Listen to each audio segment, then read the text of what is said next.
और मुझे बहुत खुशी हो रही है आपसे गुफ्तगू करके, और बहुत सालों के बाद आज आपसे गुफ्तगू हो रही है। ऐसे ही है ना? मेरा ख्याल आपने शायद मुझे भुला दिया है, लेकिन मैं आज आपको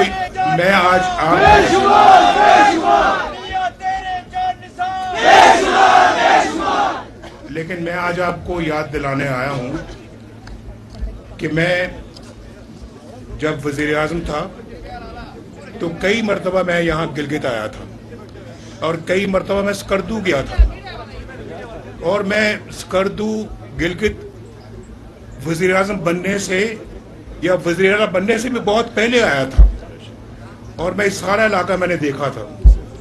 वैसे भी मुझे पहाड़ों का शौक़ है, मुझे गिलगित, स्कर्दू, बल्तिस्तान के साथ दिल से मोहब्बत है और दिली मोहब्बत है। तो जब इलाके से दिली मोहब्बत है तो आपसे क्यों नहीं दिली मोहब्बत होगी? आप तो मेरे दिल में बसते हैं।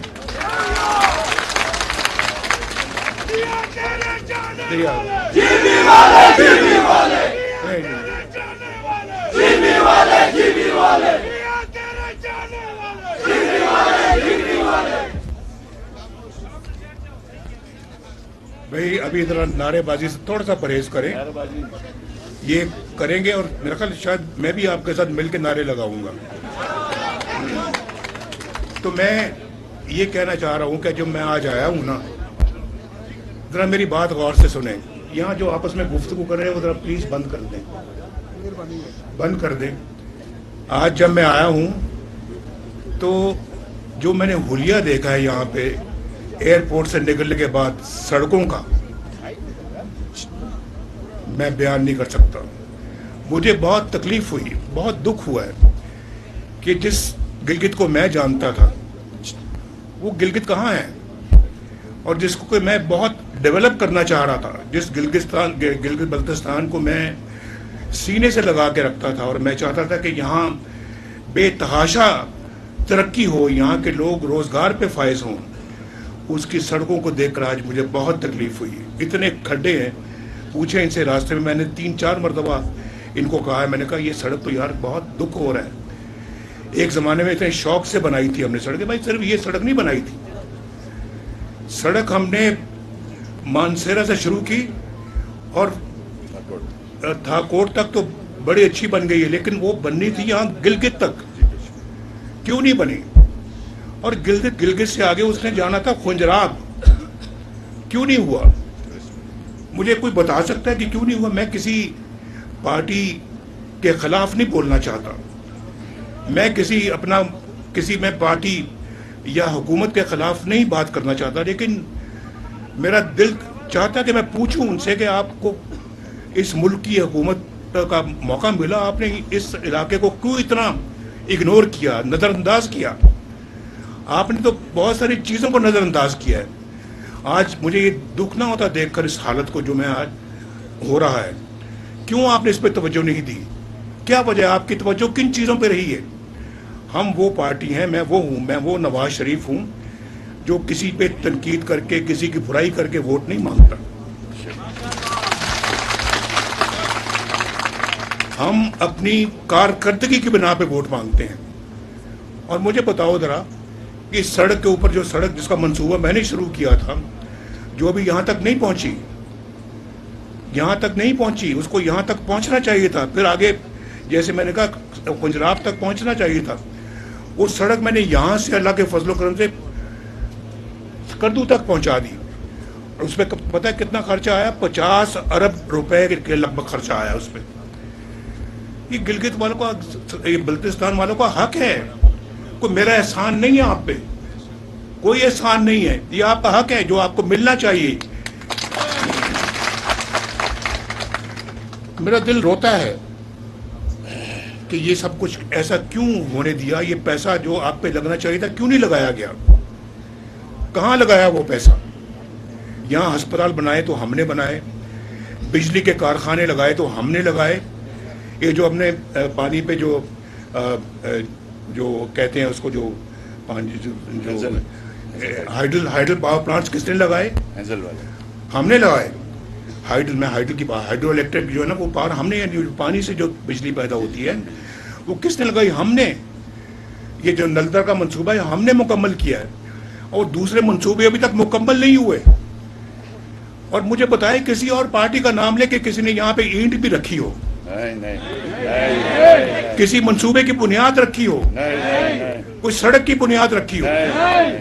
हमने देखे इस्लामाबाद से लेके मानसरा तक 4 लेन्स वाली, 4 सड़कों वाली हमने एक हाईवे बनाई।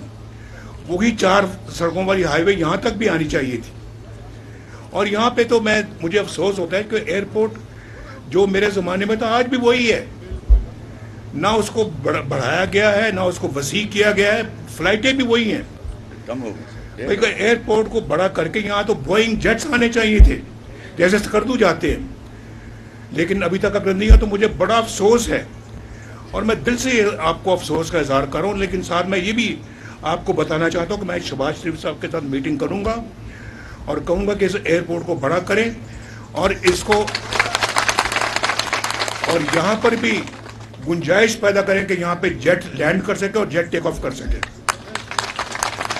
ये पंखों वाले जहाज में आया, खुद भी पंखों वाले जहाज पे आया हूँ। तो मैं, और फिर हफ्ते में कितनी फ्लाइटें हैं? हफ्ते में 3 फ्लाइटें, एक जहाज। हफ्ते में 30 फ्लाइटें होनी चाहिए, 30। ये अपना आप देखें, आप अभी अंदाजा करें। एक तो ये मैं जो अभी बताया है गिलगित से स्कर्दू तक कितने घंटे में आप पहुंचते हैं? आजकल 3 घंटे में। 3 तो पहले कितने घंटों में पहुंचते थे? 9 से 7। हमें दुआएं तो दो।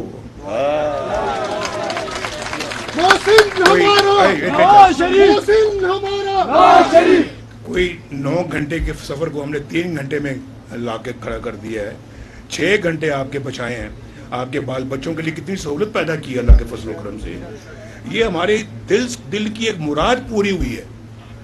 ये उसी तरह से था जैसे कि मैं अभी बता रहा था कि वो वहाँ KPK में जो टनल बनाई है हमने, लवारी टनल, वो 70 साल से बन रही थी, मुकम्मल ही नहीं हो रही थी। 70 साल से एक मंसूबा मुकम्मल हो ही नहीं रहा था। हमने अरबों रुपया खर्च किया, हमने कहा इसको मुकम्मल करके छोड़ना है। मैंने उसको मुकम्मल किया, उसको 30, 35, 40 अरब रुपया दे के मुकम्मल किया। तो यहाँ पे मंसूबा शुरू होता है और मुकम्मल होने का नाम नहीं लेता। ये बिजली के मंसूबे आज यहाँ को दुख है, यहाँ की कोई बिजली की यहाँ कमी होती, पानी यहाँ पर वाफर मौजूद है, धूप बहुत निकलती है यहाँ पे, तो सोलर जो है वो बिजली कामयाब हो सकती है। अभी शहबाज साहब को शाबाश देता हूँ, इन्होंने सोलर के लिए 100 मेगावाट का यहाँ पे इंतजाम किया है। तो शहबाज साहब को मैं ये कहूँगा कि यहाँ पे जितनी जल्दी हो सके, यहाँ सुना है मैंने कि 20-20, 22-22 घंटे जो है ना वो सर्दियों में लोड शेडिंग होती है, ठीक बात है। और फिर 10-12 घंटे गर्मियों में लोड शेडिंग होती है, ठीक बात है। मुझे मंजूर नहीं है, किसी और को मंजूर होगा तो होगा, मुझे मंजूर नहीं है। मुझे मंजूर नहीं है। और मैं इसके लिए मैं जाते साथ ही शहबाज साहब से बात करूंगा। वोट मिलता है या नहीं मिलता है अल्लाह जानता है, लेकिन हम इन चीज़ों से आपको महरूम नहीं रख सकते। ये नहीं, मैं ये कभी नहीं कहूँगा, ना कभी चाहूँगा कि आप वोट दोगे तो मैं ये करूँगा। वोट दोगे या नहीं दोगे फिर भी करूँगा, वोट दोगे करूँगा, वोट नहीं दोगे फिर भी करूँगा इंशाअल्लाह। नवाज शरीफ और शहबाज शरीफ, मरियम नवाज, ठहर जाओ, आपको छोड़ भी दो किसी का नाम। मैं इंशाअल्लाह मैं जाऊंगा, शहबाज साहब को भी कहूंगा और मैं मरियम को भी कहूंगा, दोनों यहाँ आए। और अगर हमारी हुकूमत आती है तो मैं इंशाअल्लाह अल्लाह के फजल करम से यहाँ पे हर दूसरे तीसरे महीने आता जाता रहूँगा, ताकि जो मंसूबे हम शुरू करें, मैं चाहूँगा कि मैं उनकी तकमील होते हुए देखूँ और ख़ुद अपनी निगरानी में उनको मुकम्मल करवाऊँ। ये ठीक बात है। यहाँ कह रहे कि जी हमें जो है वो फेडरल गवर्नमेंट जो है वो, सेंट्रल गवर्नमेंट जो है वो पैसा जो है वो डिविजिबल पूल से मिलना चाहिए। उसको क्या बोलते हैं, NFC NFC से मिलना चाहिए, नेशनल फाइनेंस कमीशन से मिलना चाहिए। भाई मुझे ये बताएं कि सबसे पहले कमेटी किसने बनाई थी? आपने सुन लो जरा, किसने कमेटी बनाई थी? नवाज शरीफ बनाई थी। किस लिए बनाई थी? इस मसले के हल के लिए। इस मसले के हल के लिए। कब बनाई थी? 2-3 महीने पहले से। उससे पहले 2017 में सर। 2017 में बनी। 2007 9 साल हो गए हैं। 2017 में बनाई थी, 2018 में हमें फारिग कर दिया गया कि कमेटी क्यों बनाई थी। वो मैं मजाक से कह रहा हूँ, लेकिन 2017 की अगर कमेटी हमने बनाई थी, सरताज अजीज साहब को उसका कन्वीनर मुकर्रर किया था, उन्होंने सिफारिशात मुरतब की थी और हमने उन सिफारिशात को अमली जामा पहनाना था, जिसका मतलब कि ये काम उस वक्त हो गया होता। बेशक। अभी मुझे आपने देश निकाला कई दफ़ा दिया है, मुझसे गिला ना करो। ये गिला मैं सुनने को तैयार नहीं हूँ, क्योंकि ये कसूर आपका भी है कि आपने मुझे से बंदे को देश निकाला क्यों होने दिया, क्यों मुझे मुल्क छोड़ के बाहर जाना पड़ा, क्यों जेलों में डाला गया। ये भी आपको सोचने वाली बात। मैं इस पर कोई अब बात नहीं करना चाहता, लेकिन हकीकत है ही नहीं है, बोलो ना। तो भाई मैं उसके बावजूद आज जब अगर कमेटी बनाई थी तो इस काम को हल करने के लिए बनाई थी, इस मकसद को हल करने के लिए बनाई थी, ऐसे नहीं बनाई थी। अगर बनाई थी तो इंशाल्लाह उसको पाया तकमील तक भी हम ही पहुंचाएंगे इंशाल्लाह। हम इंशाल्लाह अपने इसके लिए मुशावरा करेंगे और सारे स्टेक होल्डर्स को बैठाएंगे और बैठा के इंशाल्लाह इसका हतमी फैसला करेंगे, जो इंशाल्लाह आपके इंटरेस्ट में होगा, आपके हक में होगा इंशाल्लाह। यहाँ पर जो है वो मुझे समझ नहीं आती, इतना खूबसूरत इलाका है, इतना अच्छा शहर है गिलगित जिसको बिगाड़ दिया गया है, इतना अच्छा स्कर्दू है जिसको बिगाड़ दिया। मैं आज मुखातिब सिर्फ जलसा मेरा हो रहा है यहाँ पे, या इजलास मैं कर रहा हूँ गिलगित में, लेकिन मैं मुखातिब हूँ उन लोगों से भी जो स्कर्दू में रहते हैं, जो बल्तिस्तान में रहते हैं, जो हुंजा में रहते हैं और जो इस खित्ते में रहते हैं, जो उस खित्ते में रहते हैं। मैं सबसे मुखातिब हूँ और मैं आपको ये बताना चाहता हूँ कि मैं इंशाल्लाह इस शाहराह को अल्लाह के फजल करम से शहबाज साहब से बात करके इसको पूरा खुंजराब तक इंशाल्लाह पहुँचाऊँगा। और ये इतना अच्छा आपको इस खुशहाली का मंसूबा है, ये आपकी जितनी ट्रेडिंग होगी चाइना से पाकिस्तान के दरमियान इस रास्ते से, कौन बेनिफिट करेगा, किसको उसका फ़ायदा पहुँचेगा? आपको। और गिलगित इतना खुशहाल हो जाएगा, इतना खुशहाल हो जाएगा, बल्तिस्तान इतना खुशहाल हो जाएगा कि मैं आपको बता नहीं सकता। आपको तो घर बैठे इंशाल्लाह आपको तनख्वाही मिलेंगी, पैसे मिलेंगे, आपको अपना अखराजात मिलेंगे। ये होना चाहिए नहीं होना चाहिए? ये तो हमारा मरकज़ है, हमारा मरकज़ है ये अपना CPEC का, चाइना पाकिस्तान इकोनॉमिक कॉरिडोर का मरकज़ है ये। इसको तो बहुत अच्छा होना चाहिए और इंशाल्लाह मैं ये ज़रूर करूँगा। और मैं आपसे ये भी कहना चाहता हूँ कि अगर पंजाब में या इस्लामाबाद में या किसी और जगह पे अगर इलेक्ट्रिक बसें चलती हैं तो यहाँ इलेक्ट्रिक बसें क्यों नहीं चलती? यहाँ भी चलनी चाहिए।